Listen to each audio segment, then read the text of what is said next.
Hey, hi, hello. Welcome to Diana Emerson. Today we're listening to Forensic Files, and this is Family Ties. Up next, a home invasion and murder. The injuries that she sustained are unimaginable. It was what they call a signature killing. Was a family member involved? Allegations of mafia involvement. The relative is Frankie the fireman, Porco. The press says the police can't solve it. Every day on the news talking about they botched this investigation, they can't do anything right. But the police are one step ahead of the press and the killer.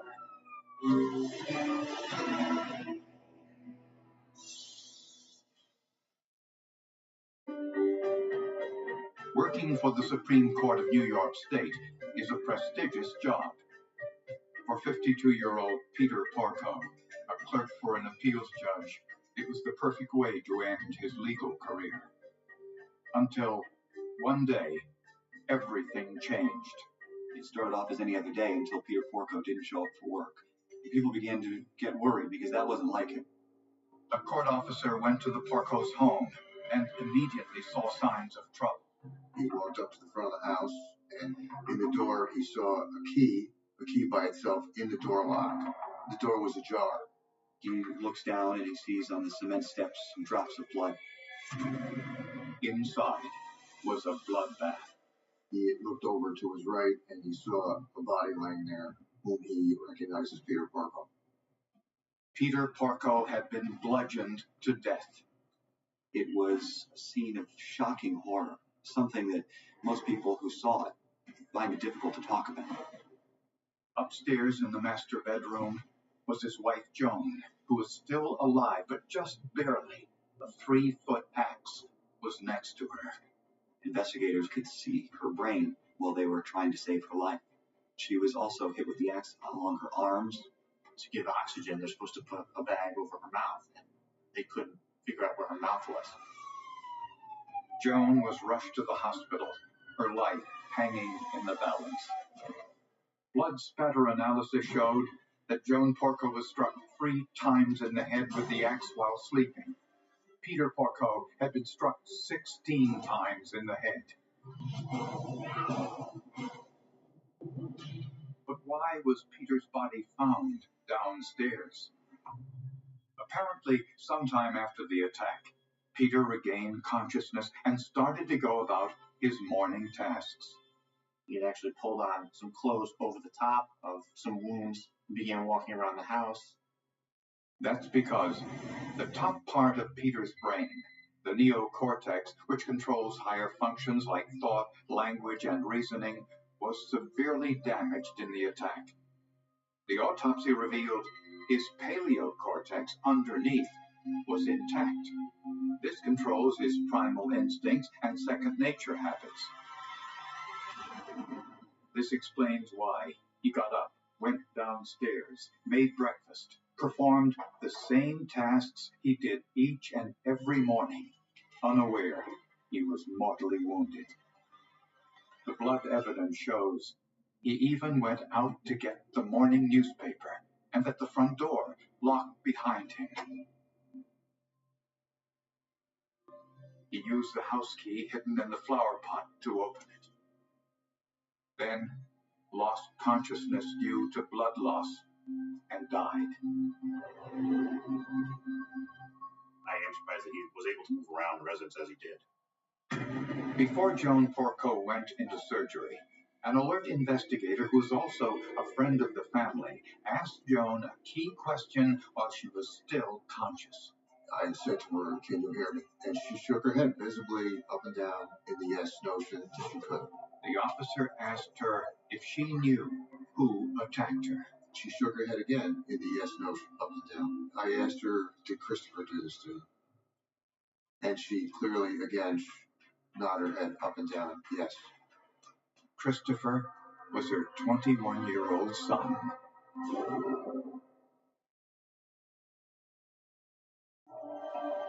The medical examiner concluded that Peter Porco was the intended target of the brutal axe attack in his home, since he was struck 16 times in the head.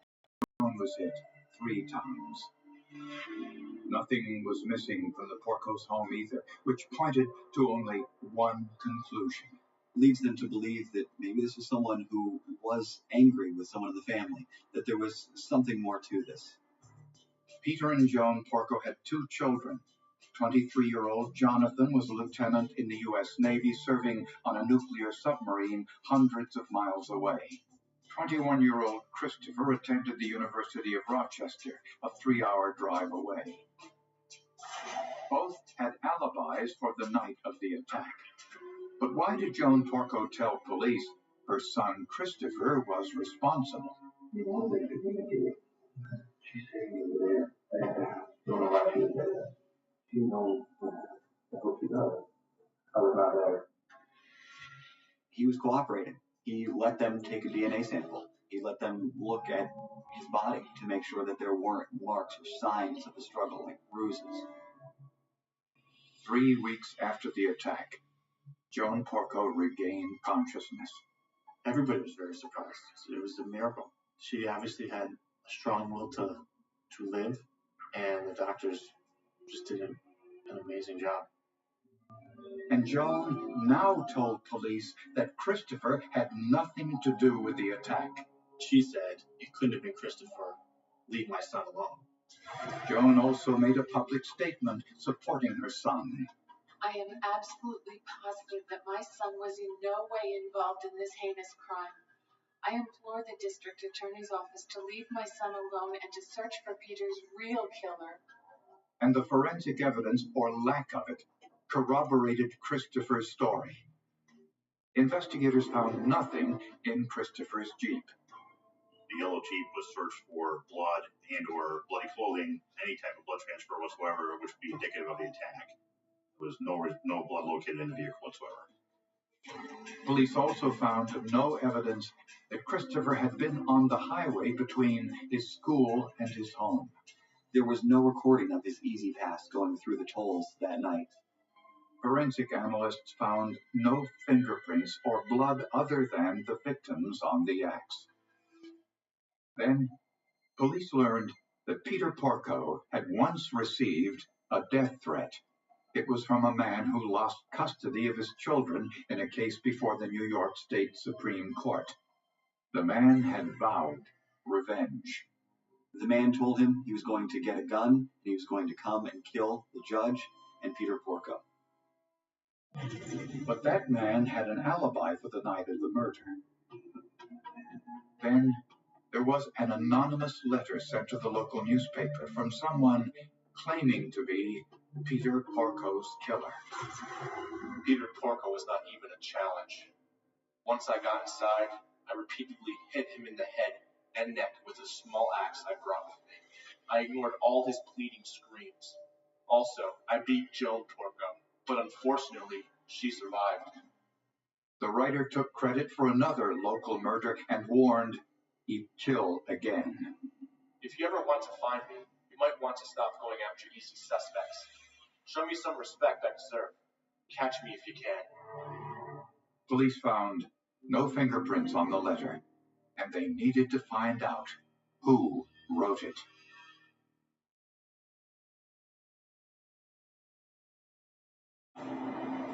While searching for the person responsible for the brutal axe attack, investigators first tried to uncover the motive. We don't have axe murders here. It was just an alarming, tremendously alarming case. Police learned that Peter Porco had a relative in organized crime who'd been in trouble with the law.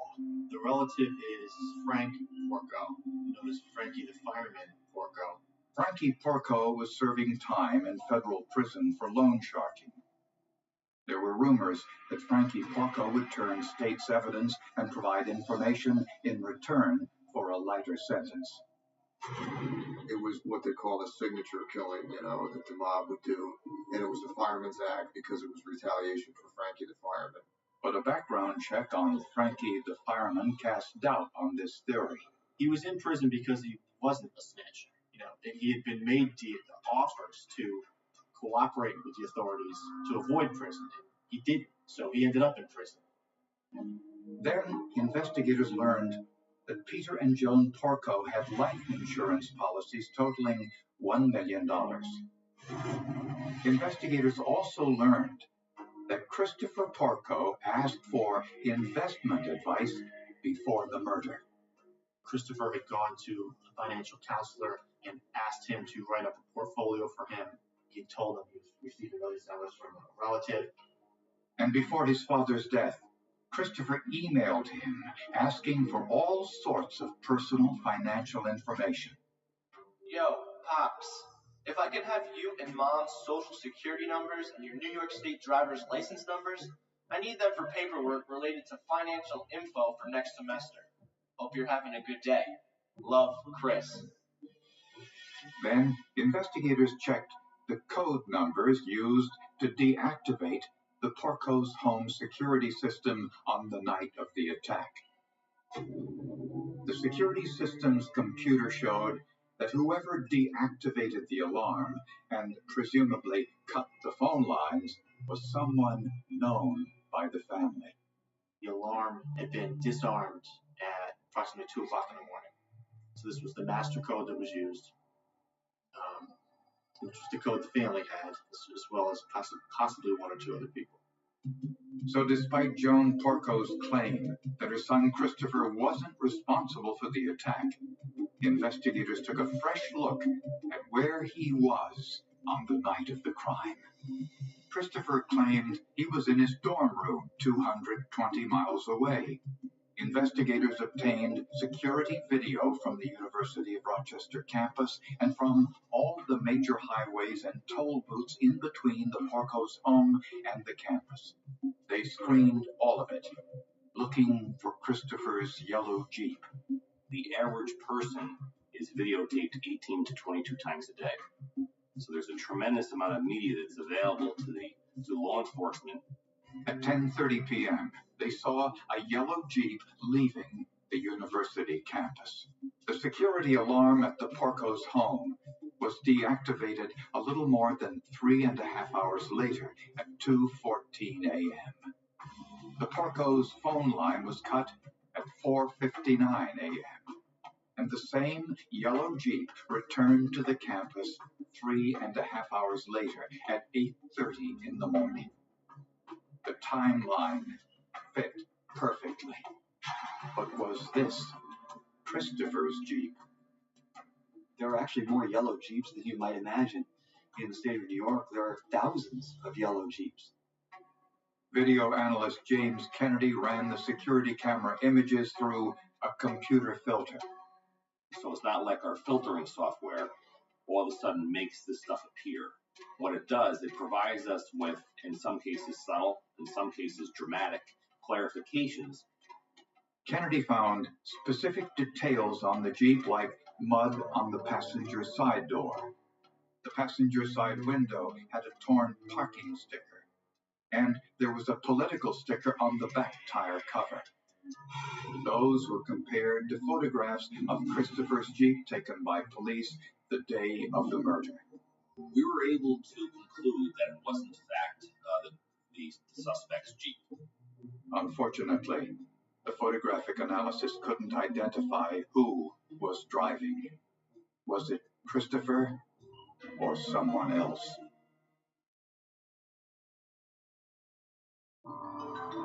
Through forensic analysis, investigators now knew that Christopher Porco's Jeep left the University of Rochester 4 hours before the axe attack on his parents,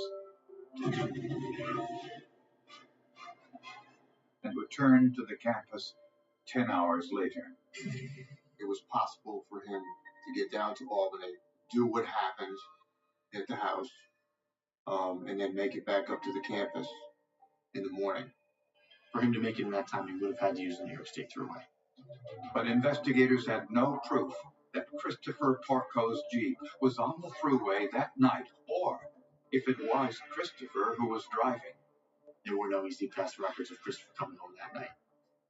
But investigators found Christopher's Easy Pass tag on the floor of his Jeep on the morning of the attack.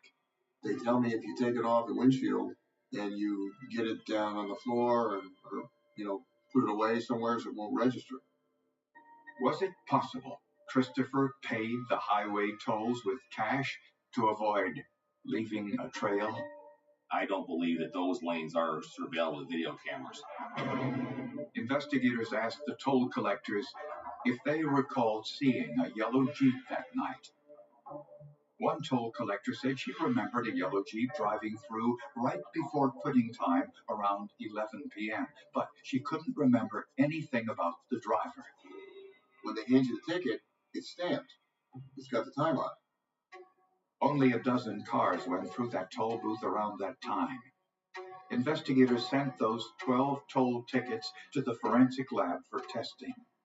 What we were looking for were any kind of skin cells. If your hands are sweaty and you touch a toll ticket, there's a possibility that DNA sources such as epithelial cells may be transferred onto these toll tickets. Scientists found skin cells on several tickets. They performed mitochondrial DNA testing on those skin cells and compared those DNA profiles to Christopher Porco's DNA profile. One ticket contained Christopher Porco's DNA. We have a toll ticket that ultimately has Christopher's DNA on it. When that DNA came in, that was the top of the mountain. It was what I considered a mountain of circumstantial evidence. The possibility that the DNA on the toll ticket belonged to someone other than Christopher Porco was very small. You would expect to see that sequence in 0.04% of the population. Prosecutors believe the motive was money. Investigators found evidence that Christopher had forged his parents' signatures on bank loan documents and borrowed $31,000 without their permission. They also found evidence that Peter and Joan Porco knew about the forgery. Chris, I want you to know that if you abuse my credit again, I will be forced to file forgery affidavits in order to disclaim liability. You should come home so we can talk. We may be disappointed in you, but your mother and I still love you and care about your future. Christopher was not only spending huge sums of money on luxury items like his Jeep, but he was also failing his college courses. His world was crumbling around him. A world he had created, a persona he had created, a lifestyle he had created, and he had to do something to try to salvage it. Prosecutors believe Christopher was desperate for money after his father had cut off his funds. So Christopher chose to murder his parents for their life insurance money. Surveillance video shows Christopher left his college campus around 10:30.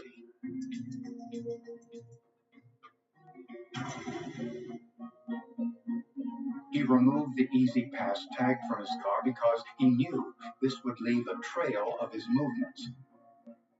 So he paid cash for the tolls and left his DNA on a ticket.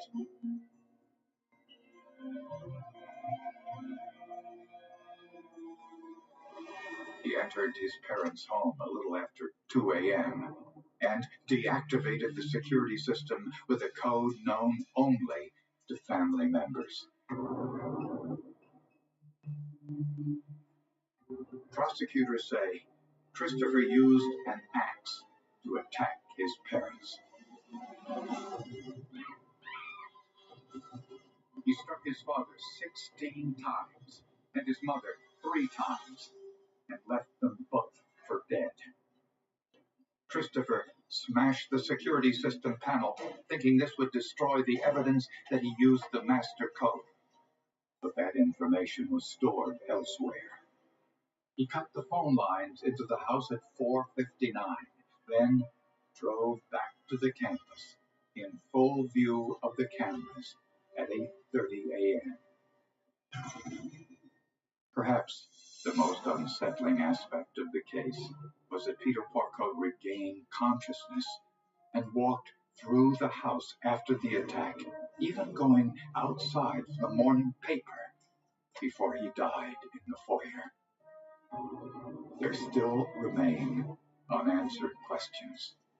I think one of the main questions that we just don't have the answer to is, where are the bloody clothes?